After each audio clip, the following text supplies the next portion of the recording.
우리나라를 돌아보면은 뭐 우리나라에 대해서 우리가 어떻게 평가하느냐가 서로 다를 수는 있지만은, 그러나 우리 평가보다 외부에서 우리나라를 보면서 우리나라가 지난 그 한 70여 년간 이룬 성취는 대단한 성취거든요. 그러니까 단적으로 얘기하면은 저 인구가 5천만 이상이고, 그리고 1인당 국민소득이 3만 불이 되는 나라를 3050 클럽이라고 해요. 3050 클럽에 지금 유엔에 가입된 193개 나라 중에서 3050 클럽에 가입된 나라가 7개 나라밖에 없어요.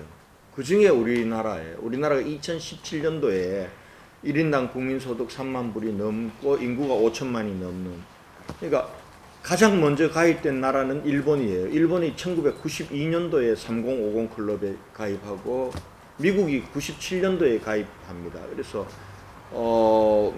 일본, 영국, 프랑스, 독일, 미국, 이탈리아, 그 다음 대한민국이에요. 그러니까 이 성취는 놀라운 성취이면 틀림이 없어요. 틀림이 없고, 그리고 또 그 193개의 나라 중에서 원조를 받던 나라, 원조 수혜국, 우리나라가 1979년까지 직간접적인 원조를 받았거든요. 직접적인 원조는 1961년도까지 47억 불 받았어요. 무상 원조만, 미국으로부터 47억 불 무상 원조를 받았는데 전부 먹고 사는 거 받은 거죠. 그랬던 나라가 지금 우리가 1979년도부터 이제 공여국으로 전환해서, 그러니까 이런 나라도 없어요. 이 세계에서 193개 유엔에 가입된 나라 중에 원조를 받던 나라에서 원조를 주는 나라로 전환한 나라도 대한민국 유일해요.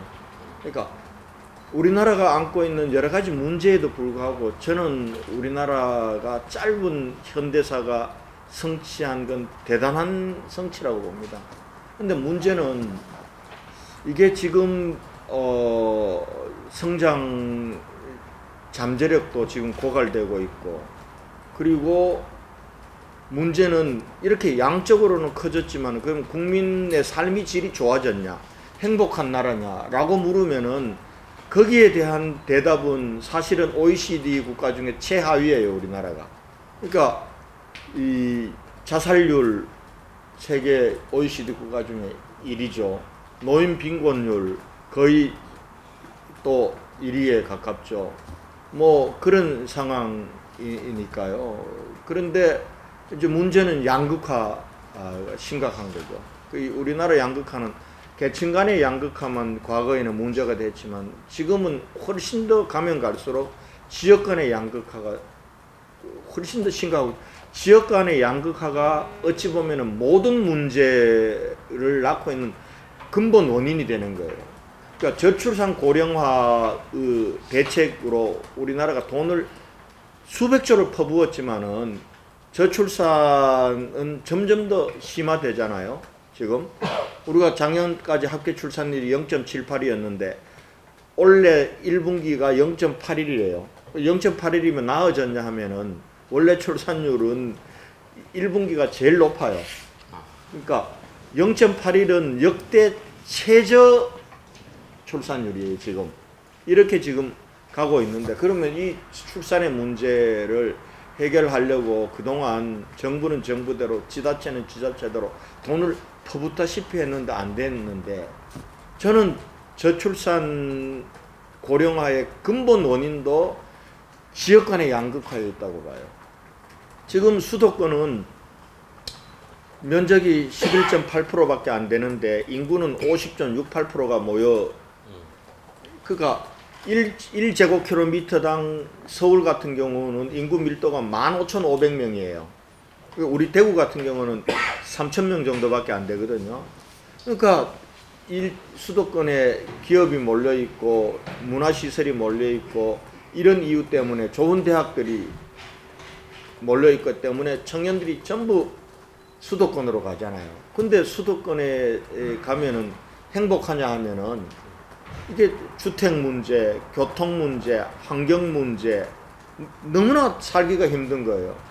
그러니까 수도권으로 청년들은 블랙홀처럼 다 빨아들여 놓고 거기서 청년들이 결혼해서 아이 놓는 수도권을 안 만들어 주니까 결혼 안 하고 애 안 낳는 거예요. 그래서 우리나라 평균 학계 출산율은 0.78이지만은 서울이 가장 출산율이 낮은 도시예요.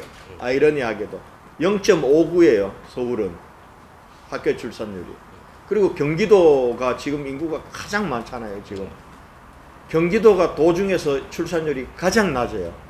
이렇게 돼 있다고. 그러니까 청년들은 블랙홀처럼 빨아놓고 거기서 청년들이 행복한 삶을 누리고 결혼하고 아이 낳도록 안 해준단 말이에요. 그러니까 이게 어찌 보면은, 그리고 시골은 청년들은 없고 애 울음소리는 안 들리고 어르신들만 전부 고령화만 늘어나는 이런 대한민국을 만들었다. 그래서 결과적으로 저출산을 하려면은 이제는 수도권 집중화, 수도권과 지방의 양극화, 이걸 해결하지 않고는 안 된다. 특히 지역에서 청년들이, 사람들이 결혼해서 살 수 있는 그런 나라를 만들어야 저는 대한민국이 이 저출산 고령화라는 국가적인 재앙을 벗어날 수 있다, 이렇게 생각합니다. 그래서 그동안도 역대 대통령들마다 지방 분권 하겠다고 그러고 지역 균형 발전 하겠다고 얘기했지만은 사실은 이걸 지킨 대통령의 정부는 없어요. 그나마 노무현 대통령 시절에 공기업들의 지역 분산과 그리고 세종시라고 하는 극약 처방만 있었지. 근데 여기서 딱 끝나니까 세종시가 만들어지고 난 이후에 지방이 그럼 인구가 늘고 출산율이 늘었냐 하면은 세종시가 만들어진 이후에도 지방은 점점 더 공동화돼 갖고 수도권은 점점 더 과밀화돼 가는 거는, 그 행진은 막지를 못한 거죠. 공기업들이 지방에, 우리 대구에도 지금 12개 내려와 있고 지방으로 공기업들을 이전시켰지만 그 공기업들이 지방의 사람들, 청년들을 특히 정착시키고 지방의 인구가 수도권으로 블랙홀처럼 빨아들이는 걸 막지는 못했다는 거죠. 그리고 특히 지난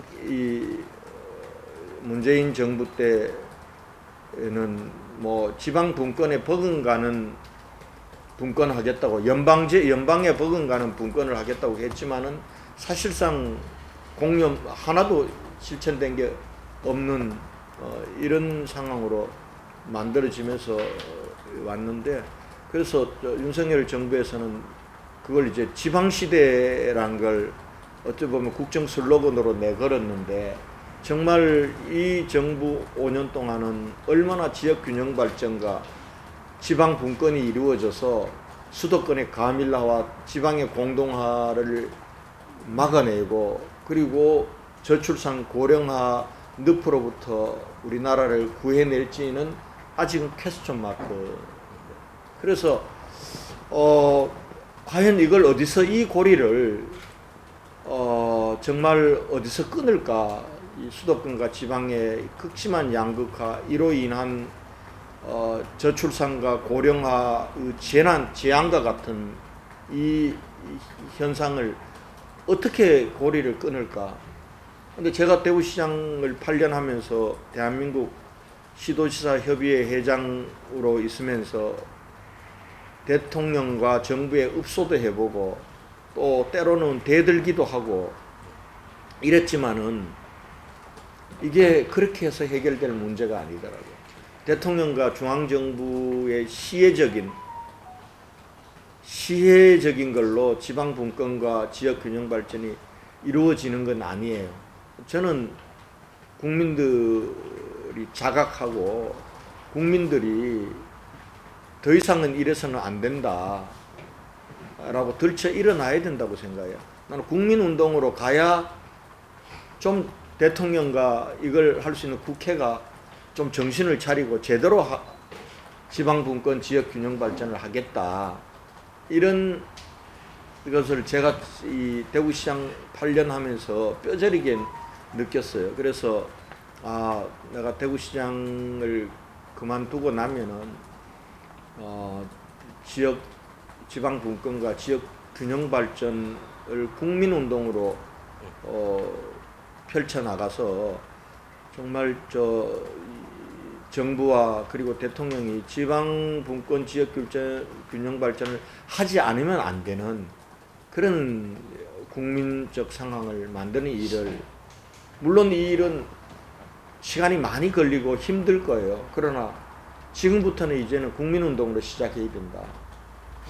그런 생각을 했고 금년 초에부터 그 일을 준비해서 이제 5월 3일 날 포럼 분권과 통합을 만들었는데 거기에 왜 통합이냐? 통합은 또 하나 우리 현실, 우리나라가 당면하고 있는, 극복하지 않으면 이것도 대재난과 같은 거예요. 여러분들 잘 아시겠지만 과거에는 지역 간의 분열과 갈등이었지만 지금은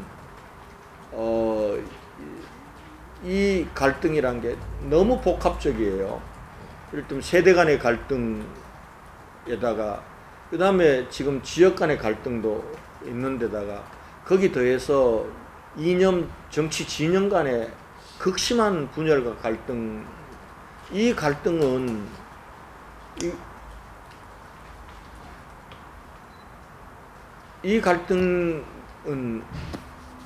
우리 국민들이 진실의 눈을 가리고 있어요. 그러니까 합리적이고 상식적인 이러한 이 인식과 판단을 흐리게 하는 게 진영 간의 갈등이에요. 그러니까 요즘 보면 아마 여러분들 유튜브를 보시면 알겠지만은 진실이란 건 중요하지 않아요. 자기들이 믿고 싶은 것만 알려고 하고, 믿고 싶은 것만 들으려고 하고, 믿고 싶은 것만 주장하는, 이거는 어찌 보면 의회민주주의의 적이거든요. 이런 독선과 분열과 이로 인한 갈등은 이건 민주주의의 적이에요. 그러니까 우리는 의회민주주의를 하고 있잖아요. 의회민주주의는 대의민주주의라고요. 우리의 주권을 누군가 위임해서 지금 국회의원들은 국민들이 위임한 권한을 자기들이 행사하는 건데, 행사하는 거라고요. 근데 자기들이 마치 고유한 권한인 걸로 생각해요. 지금 우리 정치는. 그리고 국민들을 분열시키고 갈등하는데 그냥 너무나 뻔뻔하게 이걸 하는 게 지금 국회. 근데 이래가지고는 거기 국민들은 진영으로 갈라져 있고 국회 정치는 그 갈등을 어떻게 보면 봉합하고 해결하기보다는 이 갈등을 이용해서 자기들의 정치적 이득을 취하면서 더 갈등을 조장하고 이래가지고는 대한민국이 희망이 없는 거예요. 의회민주주의의 위기라고 저는 보는 거예요. 의회민주주의라는 거는 옳고 그름의 문제, 선과 악의 문제가 아니에요. 왜 우리가 우리의 권한을 위임하냐 하면은 사람이란 거는 이성적이지만 누구나 개인은 조금씩 부족하거든요. 그러니까 이성적이지만 조금씩 부족한 사람들이 각자가 직접 민주주의로 하다 보면 이제 정치란 게 아노미로 가니까 내 권한을 이렇게 주권자들이 위임할 때는 뭐라고 위임했냐면은 야, 개인은 다 불완전한 존재야. 그러니까 너도 잘못을 저지를 수 있고 너도 조금 부족할 수 있고 나도 조금 부족할 수 있어. 그러니까 네가 절대적으로 옳다고 하지 마. 서로 대화하고 타협하고 양보하고 이렇게 해서 합의되는 것 자체, 사회적으로 합의되는 것, 의회민주주의 틀에서 합의되는 것이 그게 옳은 것이거든요. 이렇게 하라고 했는데 우리나라는 지금 그렇지가 않아요. 자기 주장만 옳은 거예요. 전적으로 자기 주장만 옳으니까 이러니까 갈등 비용이 너무나 큰 겁니다. 갈등 비용. 이렇게 해서 대한민국의 미래가 없다. 그래서 지방 분권, 지역 균형 발전 그리고 국민 통합이라고 하는 이 세 가지 가치를 우리가 실천하고 실현해야만 대한민국이 그야말로 새로운 대한민국으로 우리가 국민들에게 희망이 있고 이 양적 성장에 버금가는 국민의 삶이 보장되고 행복한, 그리고 국민들이 어디에서 태어나서 어디에서 삶의 기반을 갖더라도 똑같이 희망을 가질 수 있는 나라. 지금 지방에서 태어나면은 서울 안 가면, 수도권 안 가면은 희망이 없잖아요. 2등, 3등 국민이 되는 걸로 그렇게 치부되잖아요. 그래서 대한민국 어디에서나 태어나서 어디에 살든지 똑같이 희망을, 꿈을 가질 수 있는 나라를 만들려면은 지방 분권과 그리고 지역 균형 발전, 국민 통합을 실현해야 되고, 이 실현하기 위한 이 실천은 대통령이나 위에 정치하는 사람들에게 시혜적으로 베풀어 주는 거 기다리는 것이 아니라 국민운동으로 가져가야 된다. 국민운동으로 가져가려면은 이거는 국민 기본권이다.